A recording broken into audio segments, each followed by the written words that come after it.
Olá, meus amigos, irmãos e irmãs, que a paz de Jesus esteja em você. Estamos aqui, graças a Deus, e com muita alegria para partilhar esse pequeno estudo de reflexão do Evangelho e do personagem que homenageamos hoje do cristianismo. Hoje é dia 9 de junho de 2021 e eu vou começar com essa citação que está na primeira carta de São João, que diz o seguinte: Pois amar a Deus consiste nisto, que observemos os seus mandamentos, e os seus mandamentos não são pesados. Essa afirmativa tem muito a ver com o Evangelho que vamos tratar hoje. Mas antes vamos falar então daquele que é homenageado hoje no calendário do cristianismo. É uma pessoa muito ligada à história do Brasil, do qual estudamos inclusive nos tempos de ginásio, escola, e que tinha o carinhoso apelido de Canarinho. Isso mesmo, Canarinho. Porque ele era uma pessoa muito alegre, feliz, gostava muito de literatura, de poesia e também de declamar os próprios poemas que ele escrevia. Ele nasceu em 1534 em Tenerife, nas Ilhas Canárias, que pertence à Espanha. Trata-se de José de Anchieta, uma pessoa realmente bastante especial, muito inteligente. E seus pais decidiram então investir nele, mandando que ele fosse estudar na Universidade de Coimbra, em Portugal, um dos maiores centros de estudo na Europa naquela época. E lá ele conquistou a todos com sua alegria e sua inteligência. Porém, ele também dedicava muito tempo à solidão. Ele ficava por horas em sua cela, em oração e em contemplação. Num desses momentos que aconteceu na Catedral de Coimbra, ele estava em adoração a Nossa Senhora e sentiu o chamado para aquela que seria a missão de sua vida: dedicar-se ao reino de Deus e consagrar-se a Nossa Senhora. E ele o fez e estava nessa época com 17 anos. E aos 19 ele entrou para a Companhia de Jesus. Tornou-se jesuíta e pediu para que fosse enviado ao Brasil. E ele veio com mais 5 companheiros. Todos estavam com a saúde meio abalada. Aliás, Anchieta não gozou de boa saúde durante toda a sua vida. E há que se dizer também que ele não veio para cá em busca de aventura ou de fazer a vida. Ele veio realmente para trabalhar para o reino de Deus. Ele desembarcou na Bahia, ficou lá um pouco tempo e logo depois ele veio com o padre Manuel da Nóbrega para a capitania de São Vicente. E em 1554 ele fundou e construiu o colégio ao redor do qual se situa a maior metrópole da América do Sul, ou seja, São Paulo. E Anchieta não apenas evangelizava os índios, ele tratou de aprender sua cultura, a sua língua, e em pouco tempo ele escreveu a gramática da língua tupi-guarani, que muito auxiliou no contato entre os europeus e os índios que aqui residiam. Anchieta ensinou a eles noções de higiene, de literatura, de medicina e, em troca, aprendeu muito sobre a fauna e a flora brasileira e, como eu disse, a língua tupi-guarani. O seu trabalho de integração entre os índios e os europeus que aqui estavam foi de suma importância para o que viria a acontecer nas épocas seguintes. Com a morte do padre Manuel da Nóbrega, ele passou a ocupar o maior cargo, o cargo de provincial do Brasil. E a bordo de um pequeno navio, ele navegou por toda a costa brasileira, visitando os centros onde estavam os colonizadores, ensinando a eles e os orientando como se aproximar e como evangelizar os índios.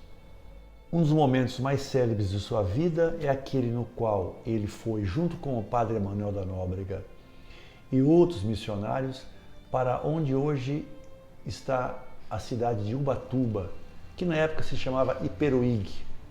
Lá acontecia a Confederação dos Tamoios. Os índios estavam em pé de guerra e eles foram tentar negociar a paz. E Anchieta, com o seu vasto conhecimento da cultura tupi-guarani, já sabia se comunicar muito bem com eles.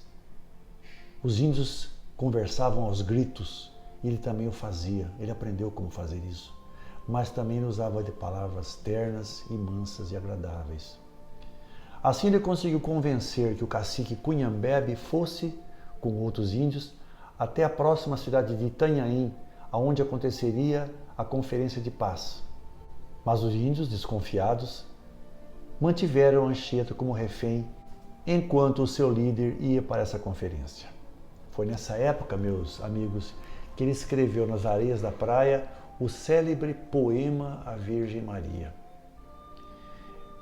Eu recomendo que você depois entre no Google, leia esse poema, ele é muito extenso, eu não vou reproduzi-lo aqui, mas ele é muito bonito. Mas eu vou citar aqui a epígrafe que ele fez deste poema, que diz o seguinte, eu achei maravilhoso realmente. E diz assim: eis os versos que outrora, ó Mãe Santíssima, te prometi em voto.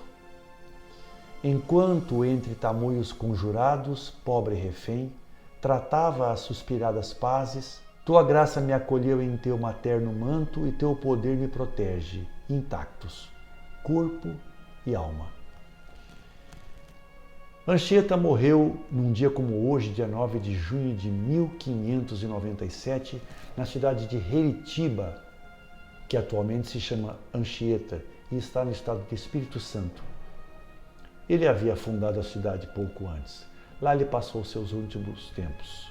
Ele é chamado de apóstolo do Brasil e ele foi canonizado agora há pouco tempo, em 2014, pelo Papa Francisco. Só que desde muito tempo ele é cultuado, admirado e venerado em nosso Brasil.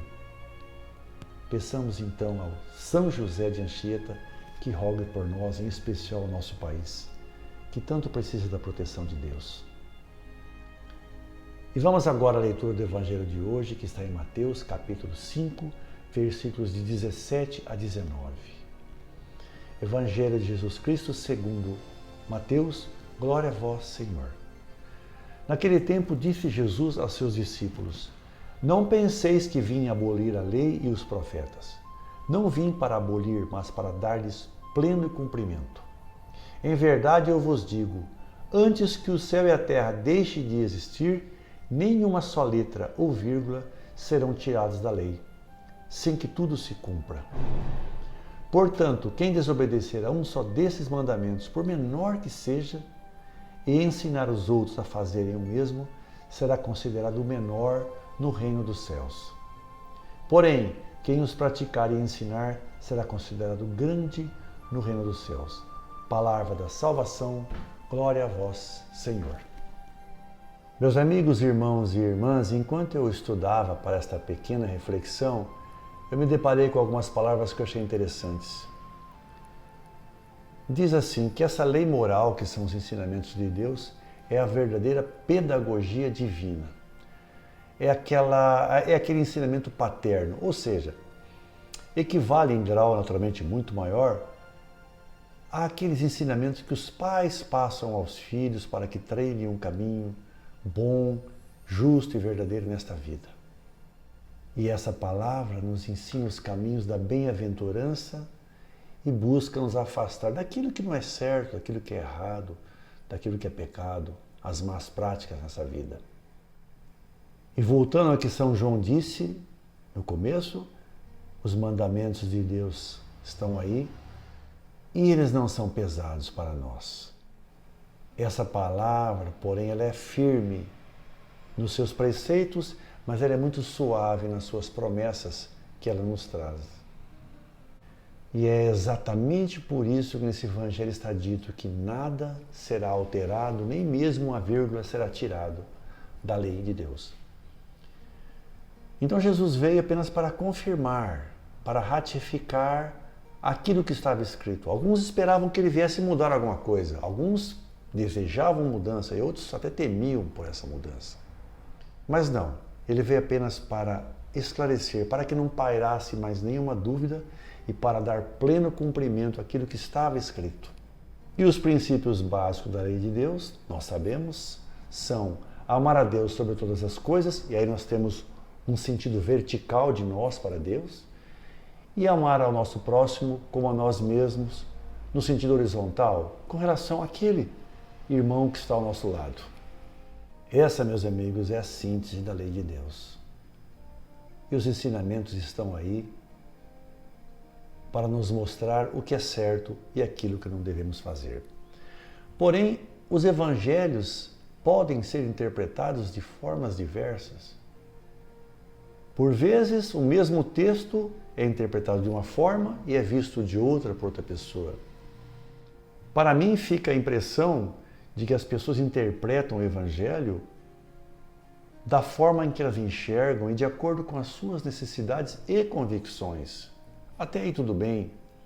A Bíblia, como uma obra literária perfeita, ela é aberta, ela permite várias interpretações. Mas o cerne é o que vale, que é o ensinamento básico e nós sabemos todos quais são eles. O grande problema dessa alteração são aquelas feitas pelo homem que se esquece e se esquiva do Evangelho ou modifica, de acordo com sua interpretação, para abrigar certas práticas que vêm sendo adotadas com o passar dos tempos. Me refiro a certos costumes e certas coisas que realmente não estão previstas no Evangelho de Jesus. Sem querer entrar muito no mérito de isso ou aquilo, podemos apenas mencionar o aborto. Mas temos muitas outras práticas que vêm sendo implementadas e aceitas como normais em nosso cotidiano e que as pessoas tentam, então, fazer de conta que não estão vendo no Evangelho ou tratam de ignorá-lo ou alterar o seu sentido. Isso realmente é muito grave. Nós não podemos perder de ponto de vista os princípios básicos do cristianismo. Nós temos sempre que refletir muito sobre isso quando interpretarmos a palavra de Deus e passarmos a aceitar coisas que realmente não estão ao amparo dela. Peço a todos que reflitamos um pouco sobre isso, pois é para isso que a palavra de Deus existe, para que nós pensemos e nos reposicionemos perante ideias e fatos que acontecem. Muito obrigado por sua atenção, espero que você fique bem, tenha uma ótima semana. Louvado seja nosso Senhor Jesus Cristo, para sempre seja louvado. Fique com o meu abraço e até mais.